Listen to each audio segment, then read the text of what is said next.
We are less than 7 days away from one of the biggest events in crypto that I personally believe is going to change the course of everything going forward. And we are going to be addressing this. We're going to be talking about it. So with that being said, welcome to the channel, everyone. My name is Nick. For those that are new to the channel, hopefully by the end of this video, you do become a subscriber. Now, with that being said, let's talk about what's happening right now. So the SEC's reign on crypto continues to push forward. This is like a nightmare that you just cannot wake up from. For the last roughly 4 years now, we have been seeing nothing but an onslaught of attacks from the SEC, which is an agency that is controlled by much bigger players. Don't get it twisted. This is not a Gary Gensler problem. Anyone that is saying that this is a Gary Gensler problem is wrong. They're missing the big target, which is the fact that this is a banking problem as well, because the big banks are controlling this, but also it goes up the line. The FDIC, the Fed, all of these big organizations and agencies, they are tied to this attack on crypto. And I've talked about this on multiple occasions, even when we go back to Operation Choke Point 2.0. It is not a Gary Gensler problem. It's not an SEC problem, even though they are a part of it. And yes, they do play a big role. But this is happening at a time where it seems as though the US should not be playing this anti-crypto game. Also, remember that the Dems just recently said, like, oh, Kamala Harris is going to support crypto fully. It doesn't seem like it. What's going on here? They need to do a complete 180 if we are going to believe anything that comes out of their mouths around, being pro-crypto. Now, also, 2 days ago, because this is regarding a Wells notice to OpenSea, which is just an NFT marketplace, 2 days ago, they charged Abra with unregistered sales of crypto asset securities. Again, this term, crypto asset securities, it's ridiculous. Now, mind you, this is right after the SEC's argument against crypto assets being securities got thrown out the door in the Kraken case. I don't know what's going on here.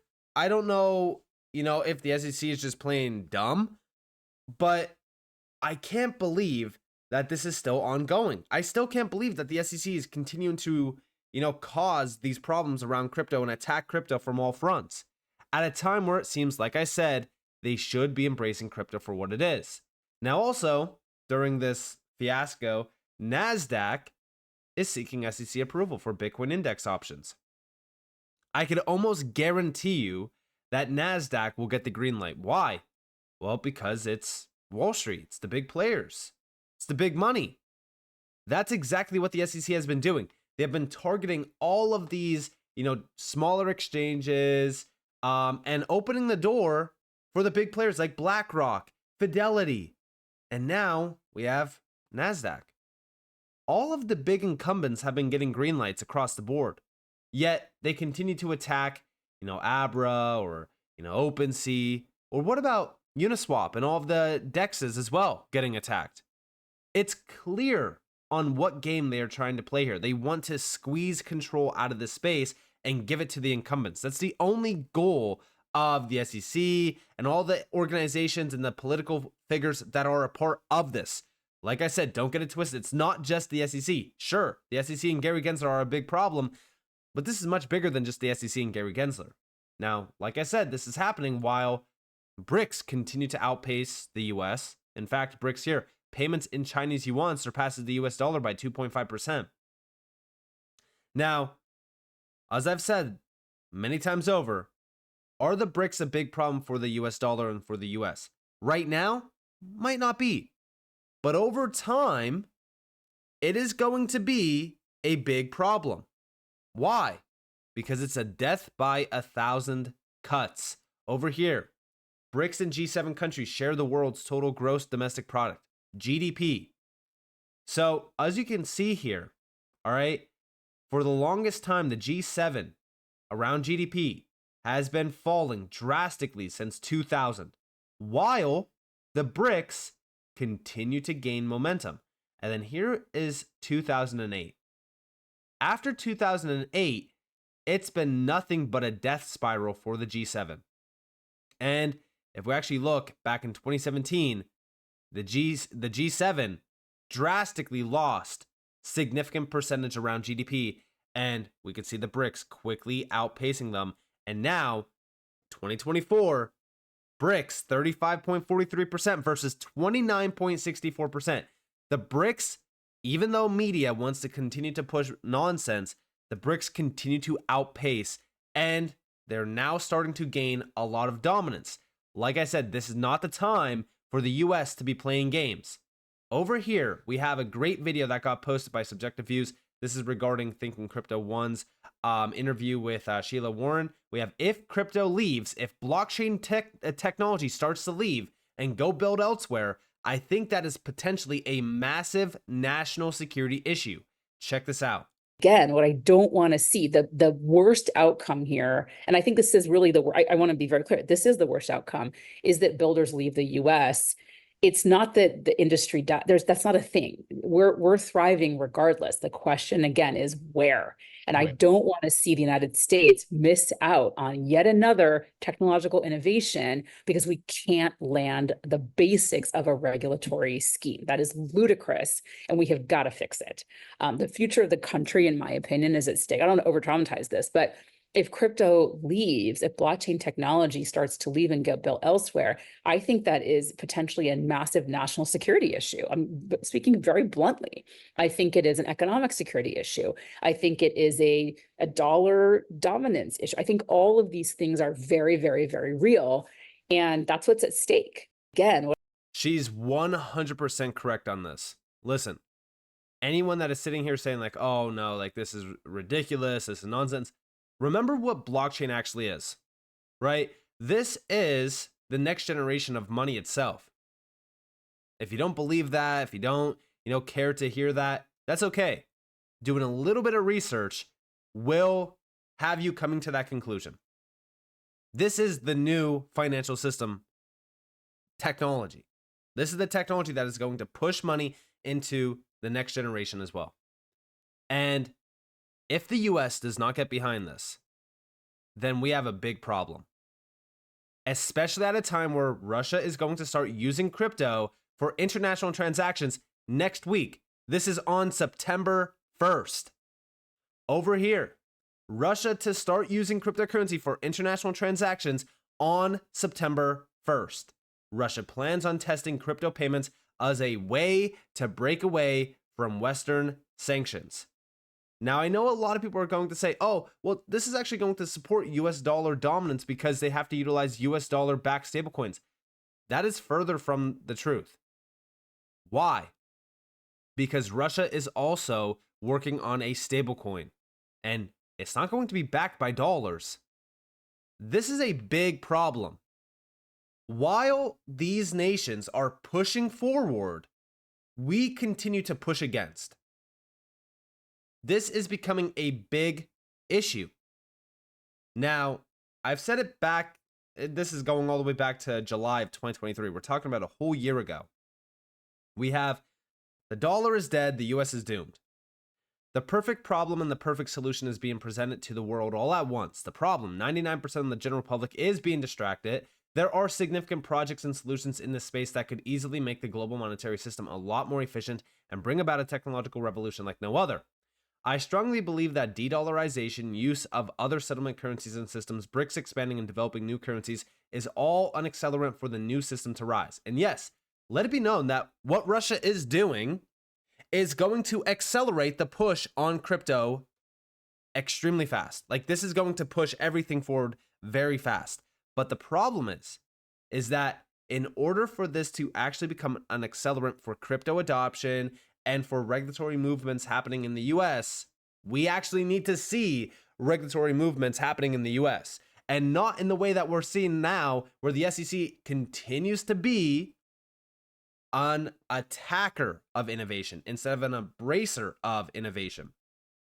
But I also said over here, I strongly believe that if we focus on the big players like XRP, XDC, XLM, we could see the major connections with the IMF, the BIS, these big organizations that are really kind of pulling the strings around our global monetary system. I also said blockchain and DLT are going to be utilized. Some already are, but without scale. They are preparing. The infrastructure is being built. Now, this is from the IMF, all right? And this goes back to June of 2022, enduring preeminence. Now, here we have the US dollar might slip, but it will continue to roll. That's what the IMF is saying.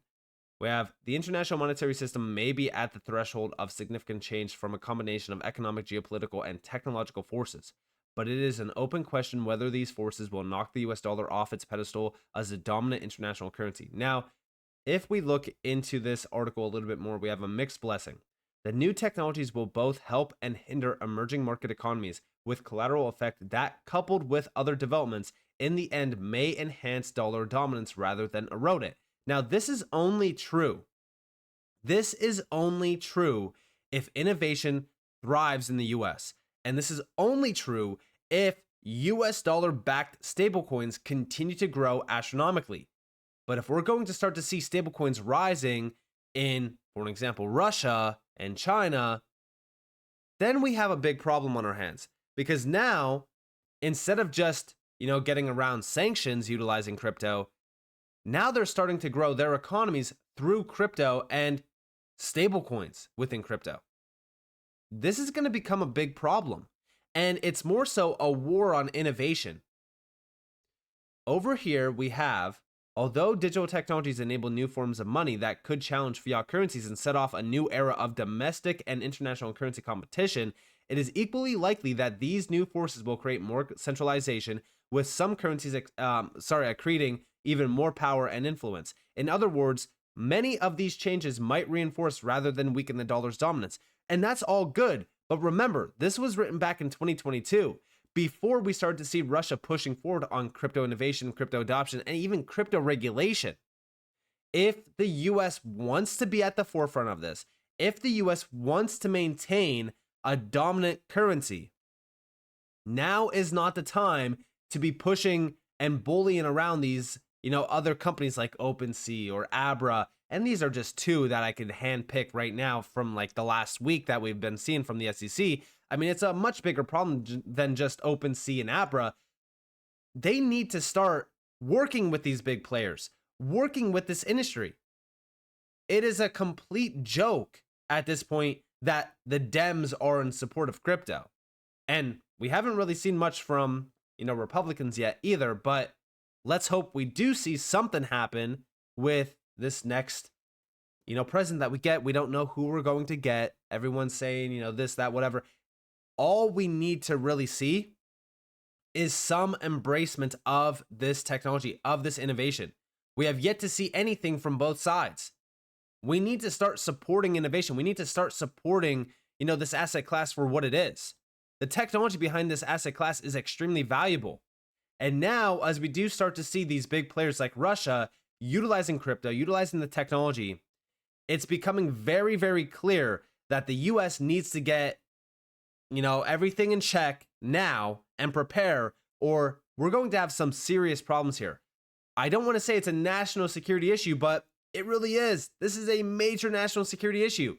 Now, we've been hearing this year, by the way, from Fed governors that stablecoins could boost dollar as global reserve currency, that even DeFi, that's right, DeFi could boost dollar's global strength. And it's because of stablecoins being dollar dependent. But the problem is what happens when we start to see the stablecoin market shift from USD-backed stablecoins to yuan-backed stablecoins? We don't, I think that this is the big problem, is they continue to look at crypto and they continue to look at the spaces, oh, well, it's all backed by dollars. If we do start to see dominant shift, it's going to be a big problem. And also over here we have from August 23rd, just recently, Wyoming is pushing crypto payments and trying to beat the Fed to a digital dollar. I do think that this is going to become a state issue. I think that states are going to start to take this, technology very seriously, because you got to remember, if we really look at what's going on here, it seems as though on a federal level, crypto still continues to become it's still in the crosshairs. states can start embracing this. We've been hearing about, some states, like I believe it was Texas, they wanted to launch a gold-backed currency. We've been hearing these discussions and these rumors. We don't know what's going to happen, but if states start to push crypto and start to embrace it, I do think that that's going to shift power greatly. And I also think that that's going to shift, from possibly even the SEC targeting crypto. Maybe we'll start to see Congress stepping in, pushing for a framework. We need some type of movement in the US now. It's not, maybe we'll get, some regulations down the road. No, now is the time. And I do think that that's exactly what's happening now with Russia. I think that this is going to be a big accelerant, and we are less than 7 days away from this. I think at the time that I'm currently recording this, 5 days away. 5 days away from this big announcement finally going live and Russia utilizing crypto. What do you guys think is going to happen? Let me know what you guys think down in the comments below. I'd love to hear your thoughts. If you guys did enjoy this video, definitely leave a like, subscribe, turn notifications on because more free content. You guys are more than welcome to follow me on Twitter and join the free Discord down in the description below. And with that being said, guys, it's been Nick. Thanks for watching. Peace out.